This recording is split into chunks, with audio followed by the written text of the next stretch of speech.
Pengaruh kemajuan iptek terhadap Negara Kesatuan Republik Indonesia. Assalamualaikum warahmatullahi wabarakatuh. Halo, perkenalkan, nama saya Lolita Dalsivana, kelas 12 MIPA 6, absen 20. Kemajuan teknologi saat ini bertumbuh dengan sangat pesat. Hal ini tidak bisa terelakkan lagi lantaran banyak inovasi-inovasi yang telah dihasilkan dari berkembangnya iptek. Hal ini tentu saja membawa dampak yang positif dan negatif bagi suatu negara, sehingga bisa mendorong ke arah perkembangan lebih pesat dan memperluas wawasan serta mencerdaskan rakyat. Apa sih yang dimaksud iptek?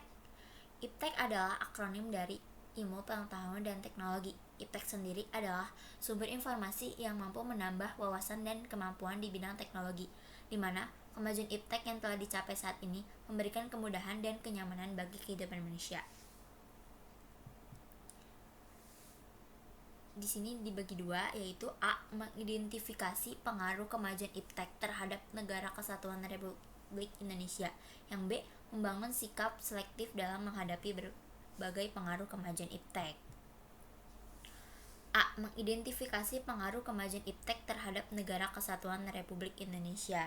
Kemajuan iptek tentunya dapat memberikan pengaruh positif dan negatif kemajuan iptek bagi kehidupan bermasyarakat, berbangsa, dan bernegara dalam berbagai aspek seperti A. Bidang politik, B. Bidang ekonomi, C. Bidang sosial budaya, D. Bidang hukum, pertahanan, dan keamanan. Pertama, kita akan membahas A. Bidang politik. Dampak positif. Pemerintah yang lebih terbuka dapat mencegah praktik korupsi, kolusi, dan nepotisme sehingga dapat dicapai pemerintahan yang bersih dan berwibawa. Yang B. Masyarakat dapat mengontrol pemerintah secara efektif dan efisien sehingga tercipta pemerintahan yang bersih, jujur, adil, dan inspiratif. Dampak negatif yang A. Munculnya gerakan-gerakan radikalisme dan terorisme. Yang B. Semakin luasnya penyebaran berita hoaks dan ujaran kebencian. Kedua, B. Bidang ekonomi. Dampak positif. A. Makin meningkatnya investasi asing atau penanaman modal asing di negara kita. B. Makin terbukanya pasar internasional bagi hasil produksi dalam negeri.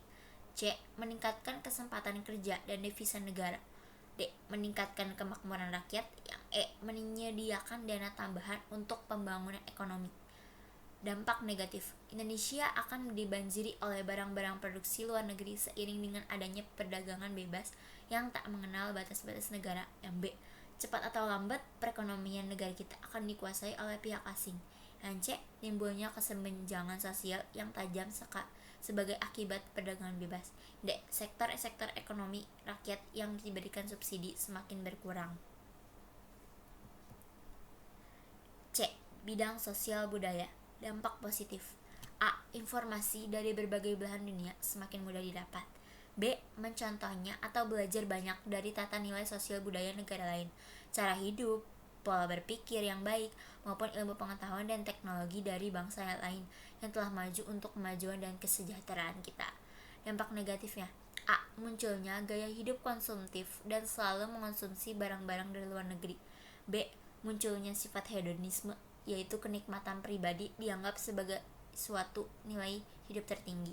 C. Adanya sikap individualisme, yaitu sikap selalu mementingkan diri sendiri dan menganggap orang lain tidak ada. D. Makin lunturnya nilai-nilai keagamaan dalam kehidupan bermasyarakat. Yang D. Bidang hukum, pertahanan, dan keamanan. Dampak positif. A. Makin menguatnya supremasi hukum, demokratisasi, dan tuntutan terhadap dilaksanakannya hak asasi manusia. B. Menguatnya regulasi hukum dan pembuatan peraturan perundang-undangan yang memihak dan bermanfaat untuk kepentingan rakyat banyak. C. Makin menguatnya tuntunan terhadap tugas-tugas penegak hukum, polisi, jaksa, dan hakim yang lebih profesional, transparan, dan dapat dipertanggungjawabkan. Dampak negatif ya. A. Menimbulkan tindakan anarkis dari masyarakat yang dapat mengganggu stabilitas nasional, ketahanan nasional, bahkan persatuan dan kesatuan bangsa. B. Peran masyarakat dalam menjaga keamanan, ketertiban, dan kedaulatan negara semakin berkurang.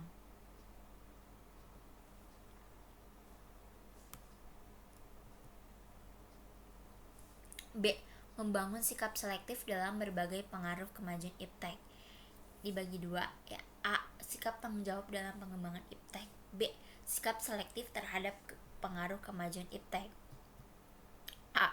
Sikap tanggung jawab dalam pengembangan iptek.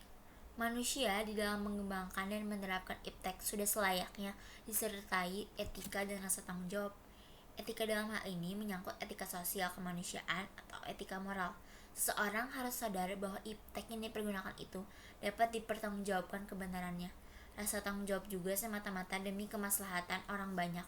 Pengembangan iptek dengan etika dan rasa tanggung jawab akan mendatangkan hikmah. Selain itu akan terhindar dari kerusakan lingkungan hidup. Yang B. Sikap selektif terhadap pengaruh kemajuan iptek. 1. Sikap selektif dibagi 4, yaitu 1. Sikap selektif terhadap pengaruh kemajuan iptek di bidang politik. 2. Sikap selektif terhadap pengaruh kemajuan iptek di bidang ekonomi. 3. Sikap selektif terhadap pengaruh kemajuan iptek di bidang sosial budaya. Yang keempat, sikap selektif terhadap pengaruh kemajuan iptek di bidang hukum, pertahanan, dan keamanan. Pertama, sikap selektif terhadap pengaruh kemajuan iptek di bidang politik. A. Mengembangkan demokratisasi dalam segala bidang. B. Memperkuat kepercayaan rakyat dengan cara menegakkan pemerintahan yang bersih dan berwibawa. Yang C. Mengadakan reformasi lembaga-lembaga politik agar menjalankan fungsi dan peranannya secara baik dan benar. Yang kedua, sikap selektif terhadap pengaruh kemajuan iptek di bidang ekonomi. A. Pertanian dijadikan prioritas utama. Yang B. Industri haruslah menggunakan bahan baku dari dalam negeri sehingga tidak bergantung impor dari luar negeri. C. Tidak bergantung pada badan-badan multilateral seperti pada IMF, Bank Dunia, dan WTO.